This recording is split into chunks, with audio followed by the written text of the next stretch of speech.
I'm transitioning to Montessori late in the game. Now what? I feel like there's so much to unlearn. I get variations of this question every now and then, and I want to broaden this conversation out a little bit for this video and talk about unlearning traditional parenting styles in favor of more modern parenting styles like gentle parenting, conscious parenting, positive parenting, RIE parenting, which is essentially like Montessori parenting because Montessori is an educational pedagogy. So we're going to cover some basic definitions to start to make sure we're all on the same page, and it's also going to be like a little exercise for you guys to do. And then we're going to talk about some of the reframes from traditional parenting to modern parenting that conjure a lot of discomfort in parents today that are simply really good rebrands of perceptual shifts that I hope will make the transition feel less overwhelming and much more easy. I like to call it the Montessori glow up effect. If you're new here, my name is Rachel from Confused Mom. Welcome to my channel. I share baby and toddler product reviews, activities, as well as Montessori at home tips. And I am a mom to a 2- and 4-year-old. I also have my master's degree in counseling and have worked with kids in some capacity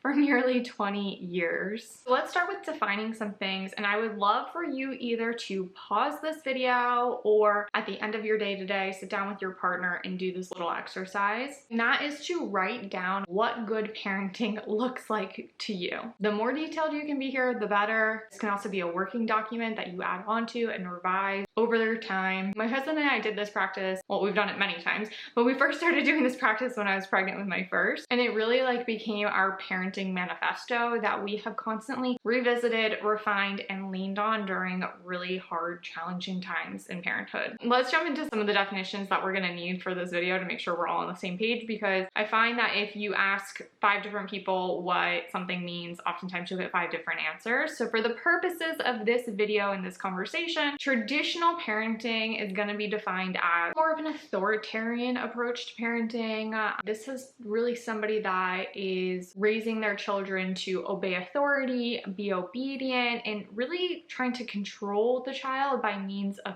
fear, guilt, shame, punishment. Whereas modern parenting is more about connecting with the child and leading by example. The ultimate focus in modern parenting really is the child-parent bond as a way to keep kids in line. And it's a lot more about building emotionally resilient children who are rooted in family values, not fear tactics. I'd say in the best case scenario, modern parenting really strives for an authoritative approach where there's freedom within limits, boundaries are clear, and kids are ultimately allowed to make their own mistakes.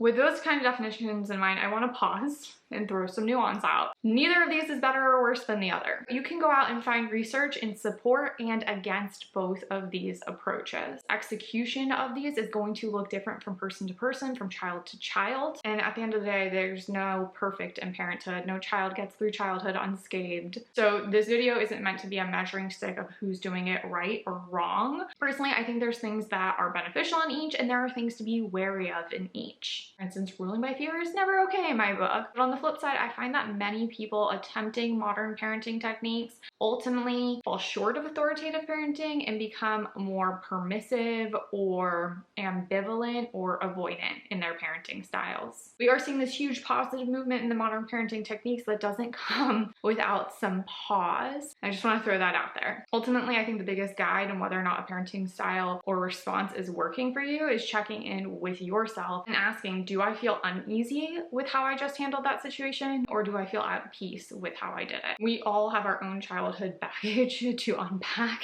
and deal with here, and our automatic responses to situations may not be the best version of ourselves. Ditch the measuring stick, ditch the idea of perfection, ditch the idea that unlearning is going to be this mountain to climb. Instead, it's really you guys evolving, healing past stuff from generations, your own childhood, setting your kids up with hopefully something better than what you've experienced. Honestly, this is why I say I should probably do a parenting course, because there's a lot of nuance, but that's where I'm going to leave that. Let's jump into some more of these reframes. One of these is around timeout. One of my friends, she went back and was visiting her family with her 2-year-old, and her parents kept telling her to put the 2-year-old into timeout, and she was getting really triggered by this. And I was like, well, what if you did a time in and just put him in the calming corner? With that, she felt just so much more at peace, and that is exactly what I'm talking about in this section. In traditional parenting, when we think of timeout, you might might have the image of a child being placed alone on a stool in the corner with a dunce cap being shamed for their bad behavior. But if we think about the words timeout, it means just that. In sports, a timeout is simply a pause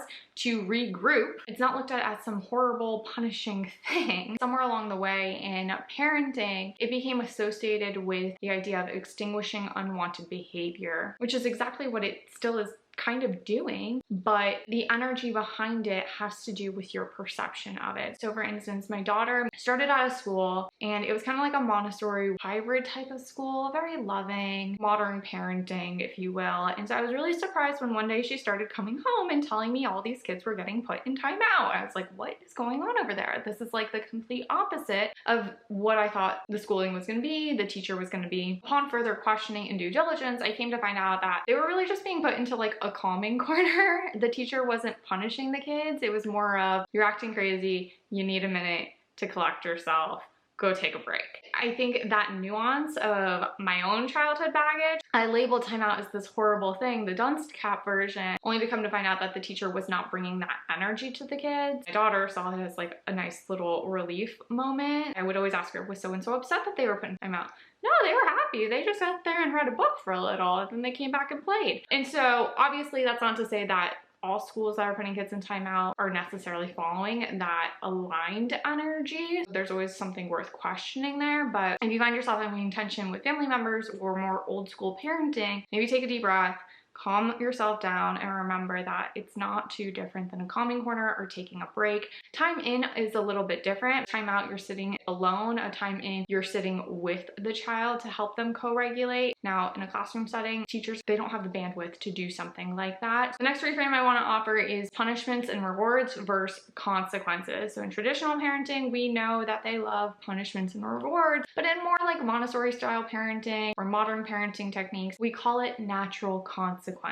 But let me offer these two examples to you. In traditional parenting, it might sound something like, if you don't eat your dinner, you can't go and play, but if you do eat your dinner, you get to have dessert. Whereas in modern parenting, it may rely more on natural consequences, like no other food is being offered tonight, so you can eat your dinner or not. If you don't, you may go to bed hungry. But then if you've ever attempted that latter option and sat there with a hysterical toddler about how hungry they feel as the clock ticks past their bedtime, you know it certainly ends up feeling like punishment, not natural consequences. Now, of course, natural consequences can be punitive in themselves. You know, I always see that example floated out in modern parenting, like Instagrams and stuff, but it's not a realistic consequence. As an adult, if I'm not hungry, I'm not gonna eat right then. And if I do get hungry, even if it is close to my bedtime, I'm probably gonna go down to the fridge and get a snack then. Just because our child isn't tall enough to open the fridge and get their own snack makes it a natural consequence, I'm not totally sure here. Eventually, if you're practicing natural consequences, you will find yourself realizing that you are really the one manipulating and pulling the strings of these natural consequences, and it's not that different than a rewards and punishment system. You're setting the boundaries and limitations in the home, which means you're ultimately dictating the consequences your child is going to experience. It's just one more example on punishments and rewards and how your parenting manifesto comes into play here. In traditional parenting, a child may put away the laundry you folded and left for them in the living room because they're afraid of getting yelled at, spanked, or being grounded. In modern parenting, a child may put away the laundry you left in the living room because they know it feels good to have a clean space, or because they understand that in order for a household to run well, everybody has a job. They know it's an act of shared respect. You respected them by folding their laundry, now they're showing you that respect back by putting it away, or because they know they're not going to be able to play in that space or go outside and play until this is done, because your family might have a boundary that all of the housework needs to be done before going out to play for the night. Notice how both of these situations more or less end with children being able to or not able to play. That's because on a moderate scale of punishments and rewards and consequences are more or less always going to end up looking the same. Families have rules, as traditional parenting likes to call it, or boundaries, as modern parents like to call it. At the end of the day, we're splitting hairs here on these definitions when we're using these middle of the road examples. Now, on extreme ends, if we go back to that example, the worst case scenario in traditional parenting is that the child is motivated by fear of corporal punishment. And on the extreme end of modern parenting would be that your child is doing it because of respect and gratitude. But the reality is, in the typical day-to-day, for most families, those extremes are not where most of us are living. Where is the child that is going to be like, I feel grateful for my mom washing my laundry, so now I'm going to put it away because I'm going to show her my gratitude and respect right back. And where is the parent, hopefully, that is going to spank and yell at their kid for not putting away the laundry? These are not typically where we exist. Ultimately, it's our inner work as parents, and whether we take more of a corporal or communicative approach during those in-between moments of parenting that ultimately color the lens our child experiences us in safety through. As I guarantee you, that example of gratitude and respect, that's built on all of the in-between moments of narrating your day and why you're choosing to do your housework to your child. That's instilling it within them. So the communicative approach versus the child who learned it more from a corporal system. Those in-between moments, not the tension moments, are what are ultimately going to dictate your parenting style. And the last reframe I want to offer is going to be for cry it out. And maybe cry it out isn't the best example to use here because that's such a polarizing and triggering one. And I'm not talking about the corporal style sleep training method where kids are left to cry by themselves for hours on end, day after day, week after week, until they learn how to sleep. That is not what we're talking about here. What I am talking about here is that moment that most of us have experienced as parents where we feel deeply, deeply, deeply triggered by our child's tears, and it feels like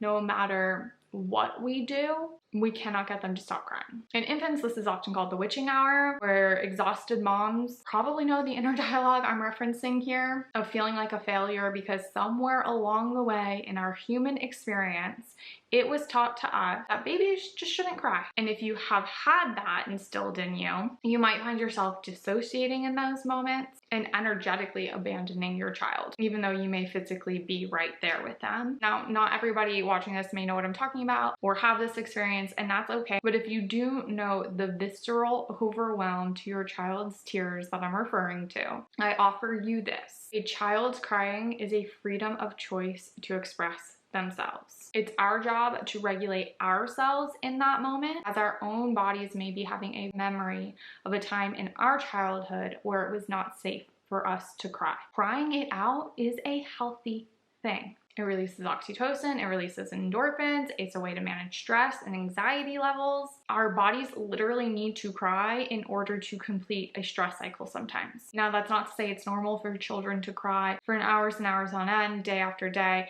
There could definitely be a deeper problem going on, and talk to your pediatricians and all of that good stuff. This isn't some like positivity bypassing here, but a simple reframe of a positive thing from traditional parenting that became politicized and polarized and used as a means to miss the wisdom of our bodies. If we can be present with our child, yes, physically, but also emotionally and spiritually, while letting them cry it out and complete that stress cycle, we've created space for them to feel seen, supported, and safe in their body. In fact, it's a really big step in them learning to trust their bodies and their body's big responses to situations. So like as a parent, if you have ever had your own really big cried out moment where you just needed to fully release, a lot of times parents, I think, will try to stop that emotional response in themselves to not scare their child. But if you can fully go through your crying cycle, fully express your emotion, and talk to your child about it while you're going through it or afterwards, and acknowledge, was that scary to see mommy or daddy like that? Mommy was in control, mommy was safe, mommy was letting her body do what it was built to do. We can end up with a lot more children that are not repressing their emotions, shoving things down, and causing dysregulated nervous systems. So with that, I encourage you to dive deep into what has triggered you about traditional parenting that you might feel needs to be unlearned,